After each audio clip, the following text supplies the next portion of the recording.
все сильнее кутаются в шарфы и почти не переживают, испортится или нет их прическа под шапкой. Без головного убора на улицу уже не выйдешь. Холодно. Еще бы осень неумолимо бежит вперед, все чаще одаривая нас холодным ветром и осадками. Согреваться предлагаем, как и всегда, в нашей компании. На связи студия 11, и мы готовы начинать наш выпуск. День приятных неожиданностей. Расскажем, как оригинально удивить близких. И друг, и воспитатель, и соратник. В гостях у студии 11 лучшие вожатые Северо-Запада. Помощь нужна всем. Как работает Центр социальной адаптации для бездомных в Сыктывкаре. Спонтанное объятие, чашечка кофе, вкусный десерт или неожиданный комплимент. Как еще вы можете порадовать близкого человека? Сегодня включаем свою фантазию на максимум, ведь мир отмечает День приятных неожиданностей. Кто и когда стал инициатором праздника, неизвестно. Можно лишь предположить, что это был широкой души человек с добрым сердцем. Традиция у этого праздника лишь одна – делать счастливыми окружающих вас людей. Родных, друзей или даже незнакомцев на улице. Сделайте комплимент, улыбнитесь, угостите человека сладостью, укутайте его или ее в теплое объятие. Такие милости растопят даже самое продрогшее от октябрьских ветров сердце. Наша съемочная группа решила сделать приятное жителям Сыктывкара, а заодно и узнать, какой сюрприз в их жизни был самым неожиданным. В этом году друзья сделали мне отличный праздник, у меня был юбилей 20 лет, и они организовали все просто шикарно. Они приготовили сами торт, букет, цветы, сняли помещение. Было все очень круто. Жена подарила сына. Вот это был приятный сюрприз. Вот очень сделала приятный сюрприз. Было тепло, долго листва держалась. Самый приятный ведро роз, который подарил сына на день рождения с первой стипендии. Какой самый приятный сюрприз в жизни вам делали? Когда предложение делали. Расскажите, как это было? Муж подарил букет цветов, встал на колено, протянул кольцо. Сюрприз, когда у меня родилась 4-я внучка. Приятным сюрпризом, наверное, можно назвать встречу с хорошим человеком. Ну, пожалуй, очень большой букет цветов на день рождения. Быть строгим, но дружелюбным, уметь вдохновлять и быть опорой в самые сложные эмоциональные моменты. Все это о тех вожатых лагерей, которых дети помнят спустя многие годы. Быть руководителем детской смены непросто, ведь помимо досуга вожатый отвечает еще и за безопасность ребят во время отдыха. Недавно в Ухте выбрали того, кто со своими задачами справляется лучше всех. Вожатым номер 1 в Северо-Западном федеральном округе стала студентка СГУ имени Петерима Сорокина Наталья Семиген. Сегодня она в нашей студии. Наталья, здравствуйте. Здравствуйте. Ну, для начала мы вас поздравим. Спасибо. Какие эмоции испытали, когда получили свое заветное первое место? На самом деле это был шок для меня, потому что это Северо-Западный федеральный округ, это достойный уровень. Там были очень большая конкуренция была, поэтому это первое, что испытала, это шок. Ну и потом уже радость и нескончаемая, да, и гордость. Вот. Гордость за себя – это всегда очень важно. Вы сказали, что была большая конкуренция. Сколько людей с вами соревновались за звание лучшего вожатого СЗФО? На самом деле нас было 10. То есть Коми региональное отделение представляло 2 человека, и 8 участников также были из других региональных отделений. Достаточно были сильные конкуренты, и то, что я именно возьму, так сказать, победителя лучше вожатый, это было под вопросом. Какие испытания вам пришлось пройти для того, чтобы пальму первенства взять? На самом деле у нас весь конкурс был разделен на 2 части – на заочный формат и очный. Во время заочного формата нам необходимо было предоставить методическую разработку по коллективно-творческому делу. Затем это было портфолио и видеовизитка. Уже в очном формате это было у нас представление как раз нашей видеовизитки. Затем у нас это было проведение авторской игры зала, решение кейсовых ситуаций и как раз завершающим и таким глобальным нашим конкурсным испытанием это было проведение как раз нашего коллективно-творческого дела вместе с детьми. Ну, я думаю, методичку, это самое сложное, наверное, было составить, но и вам она удалась, так скажем, очень просто, потому что вы педагог, ведь еще учитесь на педагога. Да. То есть с детьми работать нравится. Да, правда, очень нравится. И я считаю, что именно эта работа с детьми, это самая интересная работа, которая только развивает себя как личность. Ну, еще говорят, что те, кто работает с детьми, всегда молодые. Это тоже приятный бонус.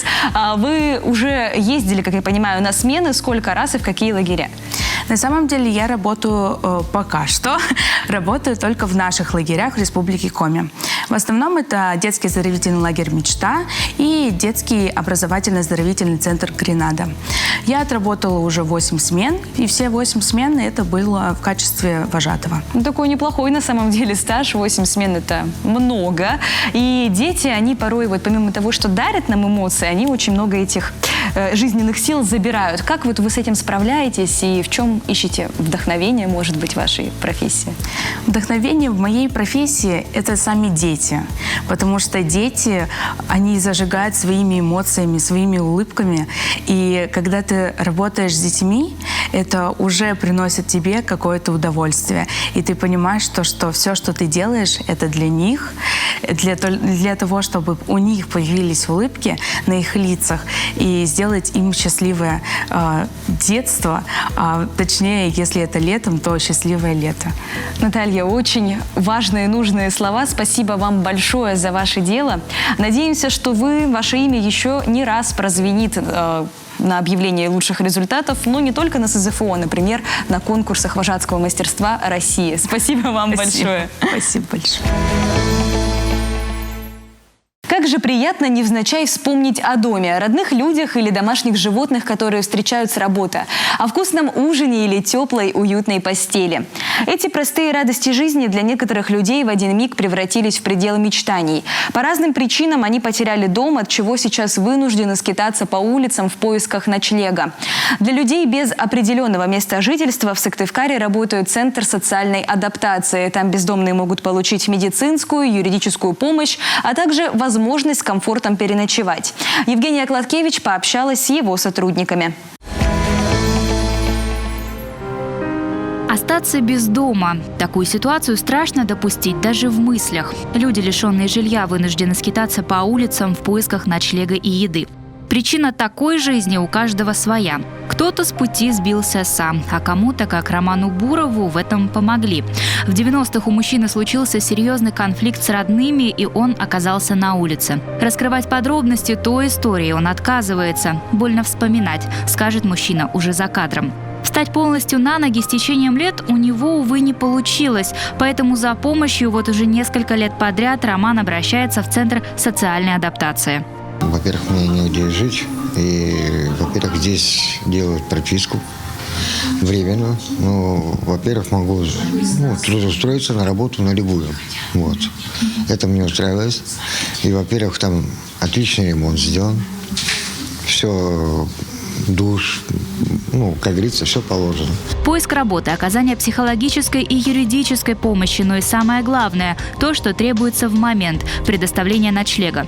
Такую поддержку бездомным оказывает Центр адаптации. А начинается все в отделении социальной реабилитации. Человек пишет заявление на оказание помощи и следом получает от сотрудника направление на прохождение флюорографии и осмотра в кожно-венерологическом диспансере. Только удостоверившись в отсутствии опасных заболеваний, бездомного пускают переночевать. Обращаются вообще с разными проблемами, да. Обычно приходят по поводу оформления консультации по ночлегу.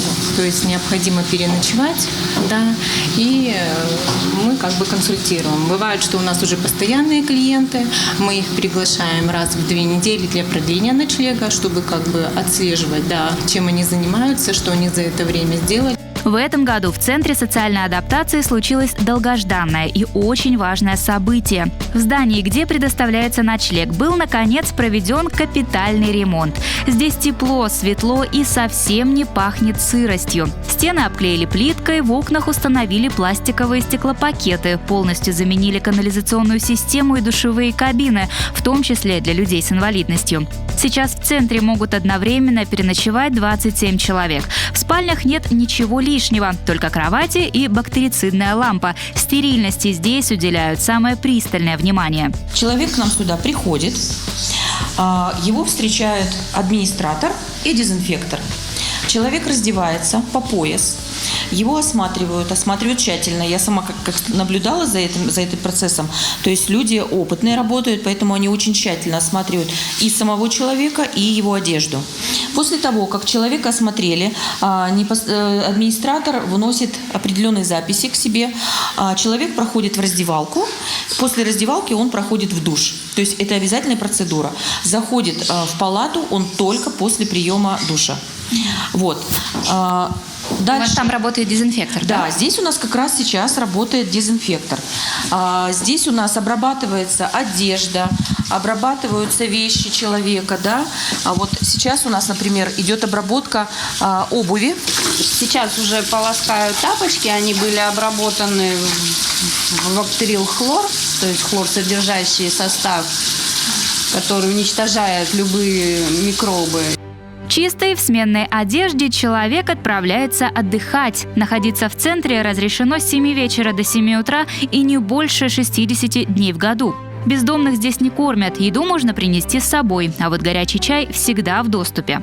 Прибывающие в центре люди могут культурно провести вечер. Например, посмотреть телевизор или же собраться за одним общим столом, душевно поговорить и выпить чаю с чем-нибудь сладким.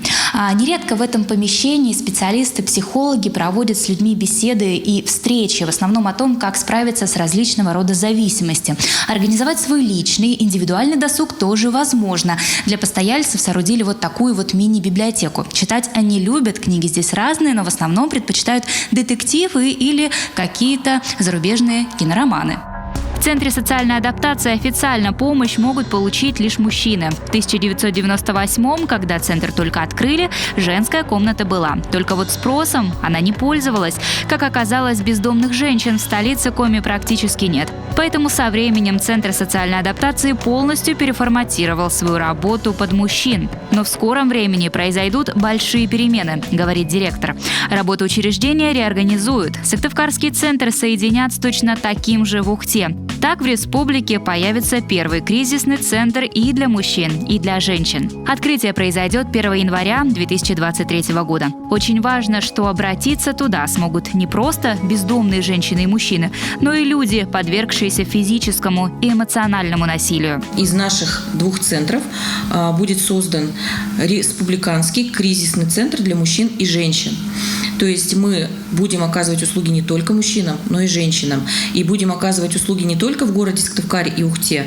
То есть к нам могут обращаться люди со всей республики. То есть это вот тоже очень значимо для нас. Важная деталь. Проживание в центре разрешено только после посещения психолога. Цель беседы – воодушевить человека на изменение жизни. Так, например, один из бывших клиентов Центра адаптации сегодня владеет небольшим бизнесом в Санкт-Петербурге и Сыктывкаре. У мужчины не было ничего, а сейчас он с успехом занимается грузоперевозками. И таких положительных примеров в истории центра уже немало. Незаметно мы приблизились к экватору нашего инфозабега. Ларец с развлекательными историями от нашей команды еще наполовину полон. Продолжим опустошать его уже через пару мгновений. Не переключайтесь.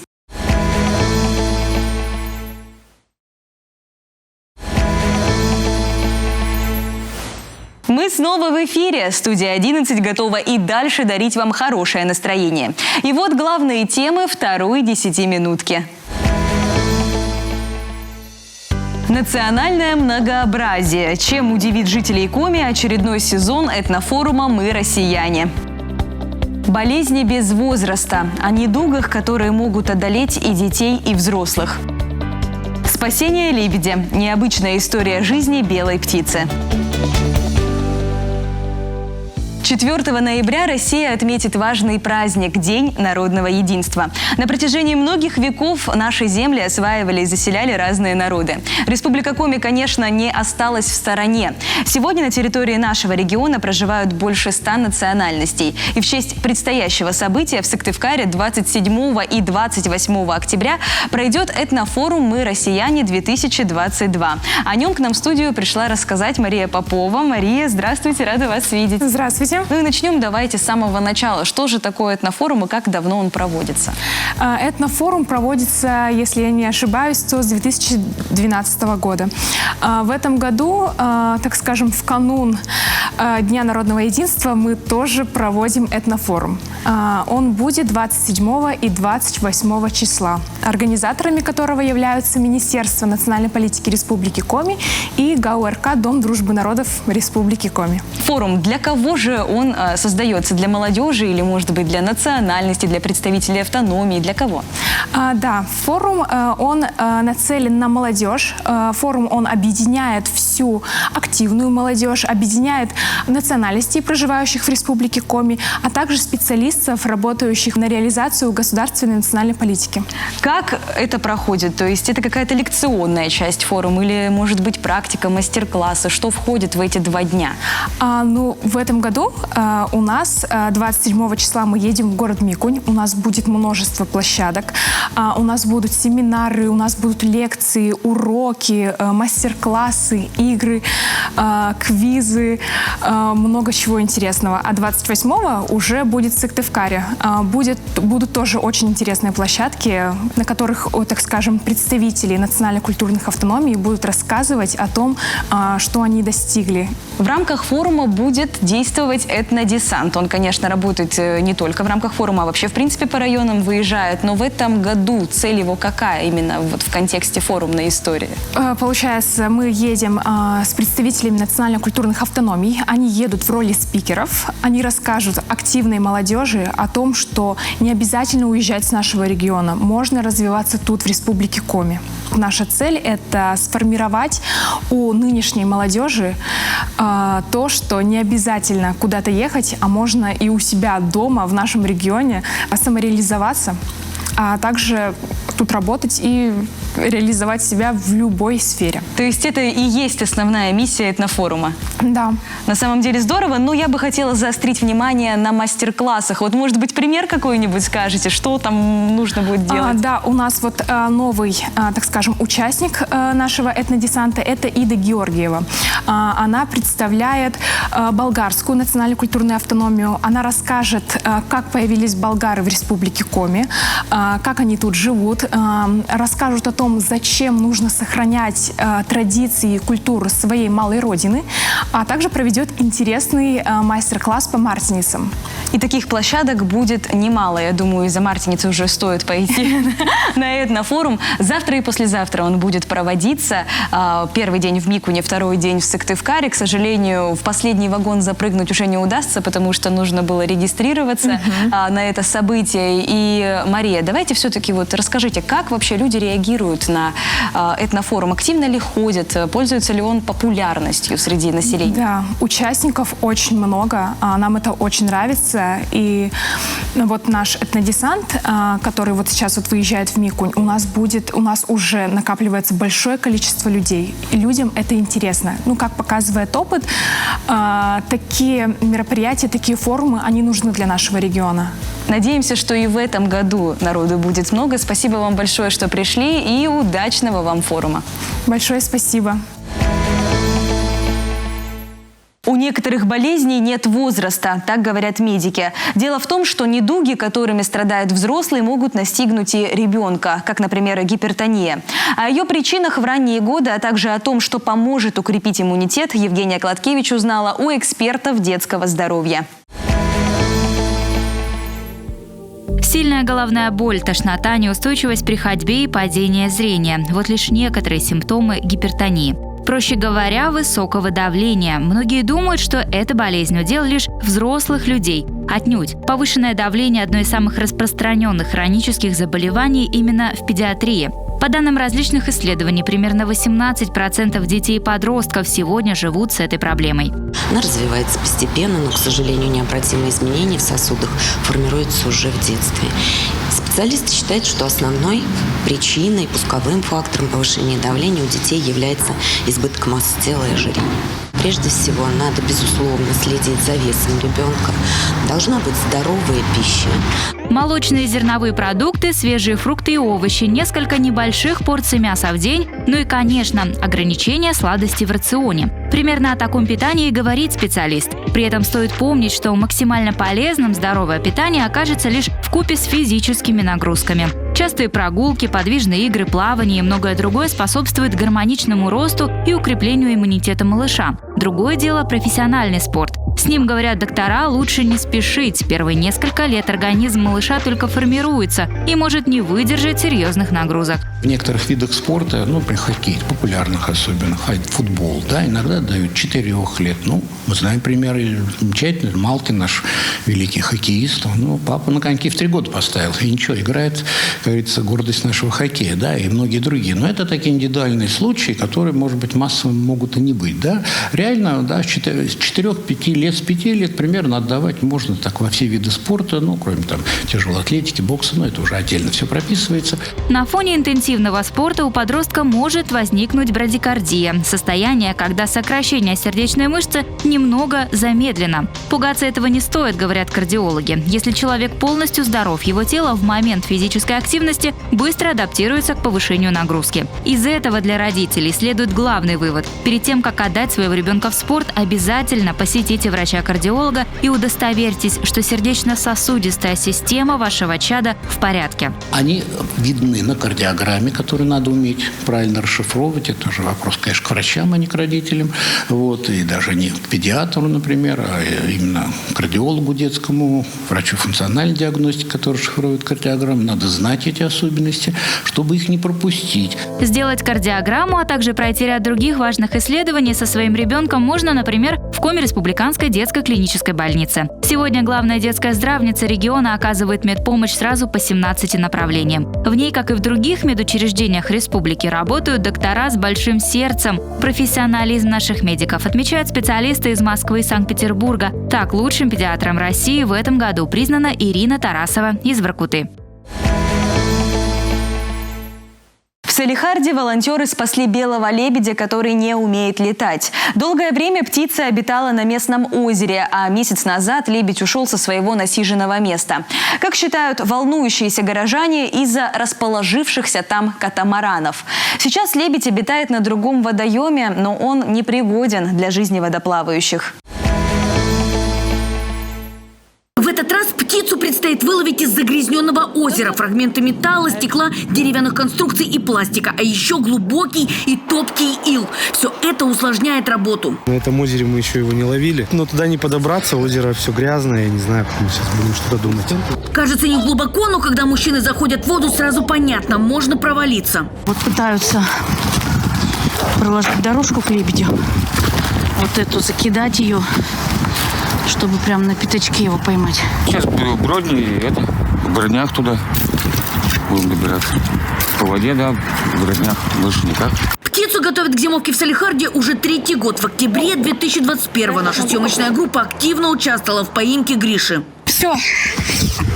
Ребята, мы поймали лебедя. Ах ты мой хороший.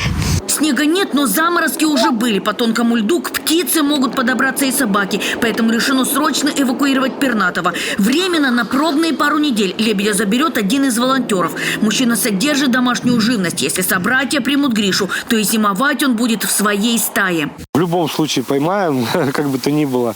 На зимовку у нас есть волонтер. Если все хорошо, то он его оставит у себя. То есть у него есть птицы, и он себе, возможно, его оставит.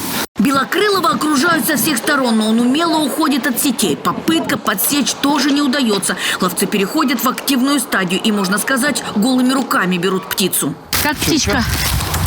Ребят. Птичка вроде все хорошо. Конечно, в этом году не я поймала лебедя. Зоозащитники, но мне разрешили его подержать. Уже по традиции. Гриша, хорошей тебе зимовки. Вот такая у нас получилась в этот раз операция. И еще немного птичьих историй. Недавно улицу Димитрова в Сыктывкаре посетил краснокнижный ястреб. Птица не просто пролетела над домами, а спикировала прямо в одну из местных луж. Пернатый без спешки испил из нее воду и искупался, а местные жители камерами своих телефонов его совсем не испугали.